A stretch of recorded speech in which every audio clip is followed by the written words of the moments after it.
interesting. And let me just see what we've got there. Oh, there we go.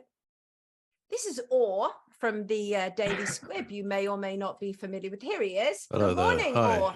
How are you? Welcome to my lair. Oh my God, that sounds particularly creepy. Well, sorry. That's the last thing you want on a Monday morning. Yeah, well, any morning. Any morning, sorry. No worries, everybody. This is Aur. He's the editor of the Daily Squib and has been for 15 years. This is Sean. This is Aur. And hello, Squire. Are you familiar with the Daily Squib, Sean? I'm not, no, but I had a little look last night. Daily Squib. Yeah. New book. Satire. This is the anthology. This anthology. Juvenalian satire. Yes, exactly. Yes. For the 21st century. Well, and we don't have enough of it, do we, Aur? No, we don't. We don't. We certainly don't. It's just something that is, let me give you a juvenile quote here. Difficile è satura non scribere, which means it's difficult not to write satire. Yes. You know, and I think this is more true now than any other time, really, because, you know, we have so many weird things going on on a global, you know, geopolitical basis. Yeah, we do. I was looking at your headlines this morning. So we have King Charlie has to clean out bloated royal family, say experts. Nasty woke publications celebrate death of Queen. And confused conspiracy theorists don't understand why Queen did not shapeshift into lizard when she died. Well, so, yes. I just have to stop you there. You see, like the Squib, it shoots everywhere, even at conspiracy theorists, even at, you know, I mean, the thing is, it's a questioning sort of publication. It questions everything. And I think that's what a lot more people should do these days, is question. And it shouldn't be a crime to question either, you know, where you're cancelled or censored merely for questioning the narrative. Yeah. And conspiracy theorists kind of get away with it a lot because, you know, like within their sort of group, they're sort of like, you know, they have their own little groups, little cliques. So another thing I'd like to add is that the Squib is rejected not only by the left, the right, generally, because of sort of it questions Christianity and organized religion, but it's also sort of some parts of the alternative or conservative sort of conspiracy field as well. So because they don't like to be questioned either. No, nobody likes to be questioned, it would appear. So, so obviously your anthology is coming out on October the 1st, 2022. And yes. The intro, the press release, I think really sums it up as the follies and absurdities of the powerful are destroying the world through war, pandemic and climate change. What better time to release the Daily Squib anthology from 2007 to 2022? You say you've held up a crazy, distorted fairground mirror to these events. Can you tell us some of your more, let's say, some of your more impactful ones? Because obviously in this, you have managed to fool serious media outlets at times, haven't you? Yes. Well, there's the very famous Henry Kissinger article, you know, about, you know, if you can't hear the drums of war, you must be deaf, which went so viral, it actually melted down our servers many times over. Until one day I was summoned to the Google HQ in Houston, and after that, our traffic just went because I think they just shut us down. They didn't like that. You were not summoned to Google HQ, were you? Yeah. What? Tell us. Well, after this went viral, it went all over the world. This was in about 2013. We went to Google HQ. They summoned me and went to a meeting. So what have you done? You know, I said, well, what? I wrote an article about Henry Kissinger, you know, and they said, oh, we'll give you some tips on AdSense or something. And their tips were absolute bollocks, because after that, our traffic just went, you know, we were basically sidelined from everything. They practically took us off the internet. Oh, I wonder if that was they're sort of they use that for a kind of the beginning of the whole fake news thing. Yes, right? yes. And you see, that's the Obama sort of era as well. Yeah. And in 2013, I noticed a serious shift in the internet where things were getting shut down a lot. Well, from then it's just been like just doing what I do, is write satire, and that's that, without major traffic. I mean, like the other sites who write all their sort of fake template satire, you know, like area man falls off bicycle while doing a wheelie or something, you know, Yeah. like The Onion or the Daily Mash or whatever, they get like, you know, hits because it's harmless, you know. But the Daily Squib is, you know, it's the Dirty Harry of satire. You know, it dares address, Yeah. you know, issues others are just too scared to address. Yes. And they're you know, they're too scared because, oh no, I might lose my advertising revenue. You know, I mean, advertising is important, of course, you know, but do you know a squib as well is used in a squib in arms training is like an empty bullet. Yeah. So it's like it's just a comedic bullet, isn't it? Yeah. Squib. I mean, it's a little bomb, you know, a little bomb. It's a little. So not here to hurt. It's just here to pop. Just here to make a loud bang, but it doesn't necessarily hurt or penetrate. Yeah. Right. Yeah. Yes.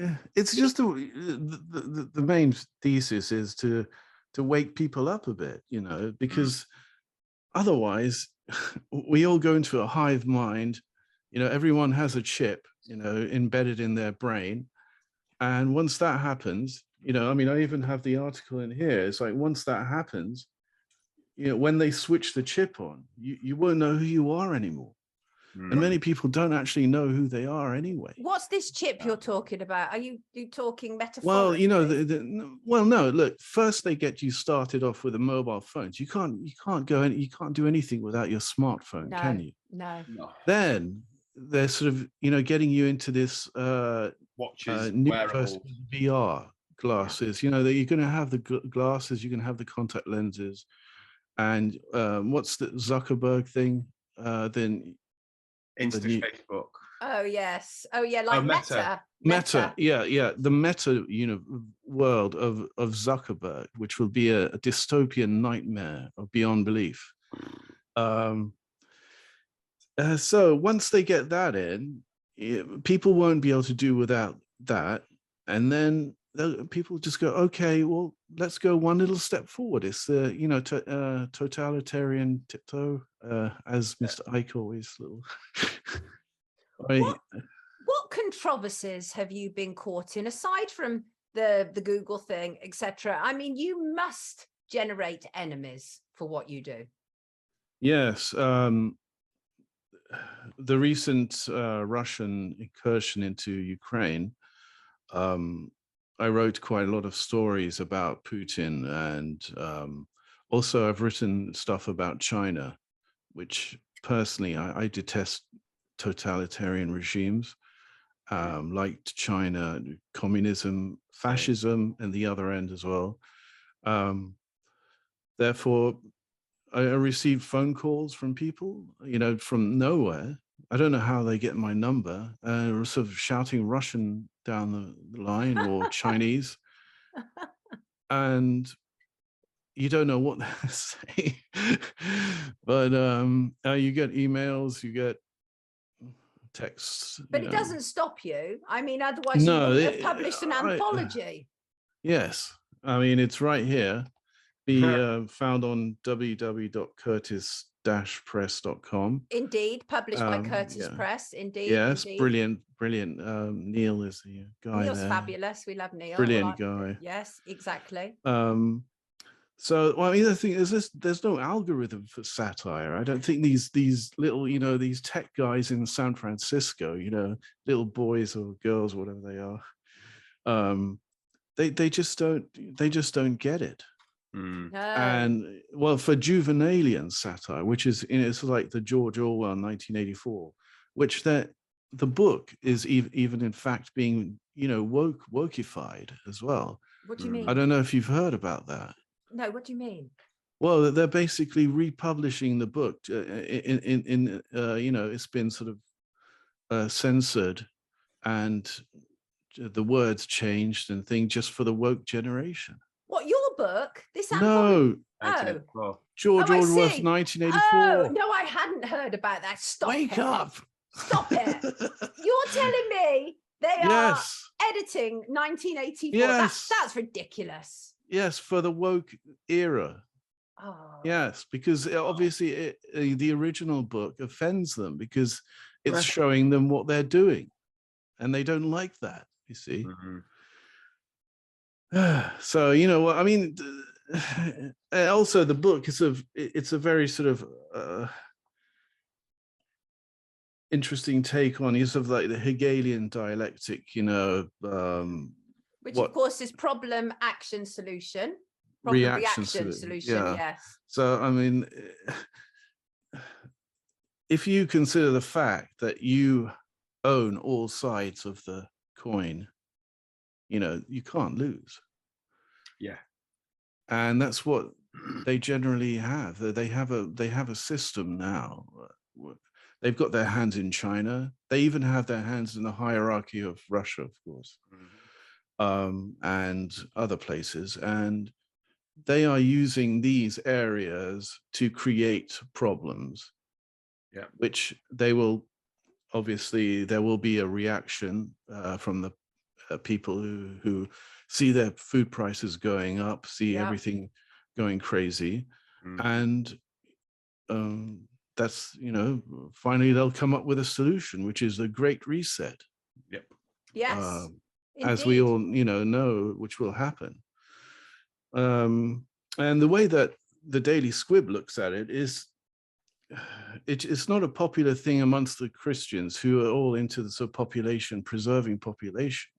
However, the Daily Squib has a, you know, it's like, we still think there is overpopulation because there is it's a very touchy subject as well. People don't like to talk about it, but overpopulation creates misery, creates poverty. When a lot of these people breed in especially third world countries, there's no, the ground is barren, you know, everything has been ruined. The rivers are full of plastic bags and shit, basically. Yes. Excuse my language. Mostly done by marauders going over to their lands. I have to say, I completely disagree with you. Thank you. There is more than enough. But that's your prerogative. 100%. Yeah. And that's what makes it. And what I love that.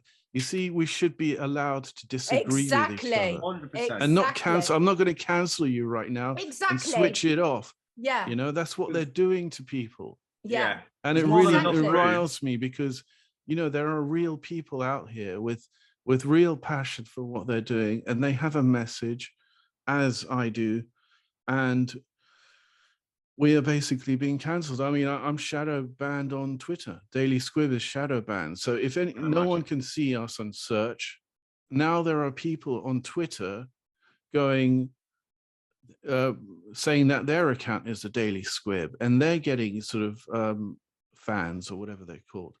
So followers, that's it. Followers who will only follow you until you say something that really pisses them off, and then they will not only unfollow you, but they'll send you a message.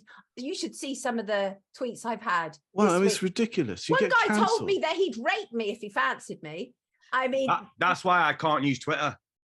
I can't do it. I can't. I can see that. Yeah. I cannot find the strength and power to use Twitter. I've tried, and I'm like, it's full of crazy people. It's awful. It's awful. Place. It's a cesspit. Arguments and arguments. There's no decent experimental chat or like understanding of anyone's story. They're killing off linguistics, because you cannot express your true feeling or true problem within a tiny little box. I can't do it. But that's another Orwellian thing, because what happens is they reduce linguistics, they reduce the vocabulary. So this way the control is even deeper. And you create a hive mind as well. you've got these Twitter mobs now going around and canceling people. 100%. You know, well, personally, I think it was Discord groups for because we have a crack at Meghan Markle and all Harry and anyone that trying to get some hits, you know, and I think that mob went on Discord and they organized a mob to go and just basically report the Squib. Wow. As anyone can do this, and they have so many check boxes. Like, I don't like this comment because it said something about a certain group that is whatever. I mean, as you say, we should all be absolutely entitled to our own opinions, and I mean, I don't agree with what you have to say about depopulation. You should be, offending someone. I mean, okay, if I'm offended, okay. I mean, so what? Yeah, exactly. It's a human emotion, for God's sake. Absolutely. And another thing I don't get is if you don't like something, why don't you just switch to another channel? Right. Or something? Yeah. Just don't follow me. Yeah, exactly. I mean, why do you have to go through the whole rigmarole of reporting it to someone? It's ridiculous. Absolutely ridiculous. Yes. Absolutely ridiculous. We're going to have to let you go. They're trying to create a safe space on Twitter. You're not allowed. Safe sodding space. Who needs that? Right, everybody, the Daily Squib. No, you remember can't. The Daily Anthology Squib. From 2007 to 2022. This is Aur, the editor. You may or may not agree with him, but the book I think is absolutely worth purchasing. Take good care of yourself, Aur. Thank you very much, Sonia. Have a lovely week. Take care. Cheers, bye. Bye. And I do appreciate it says Baron on the screen, everybody. I do appreciate that, but he's still Aur. Take care.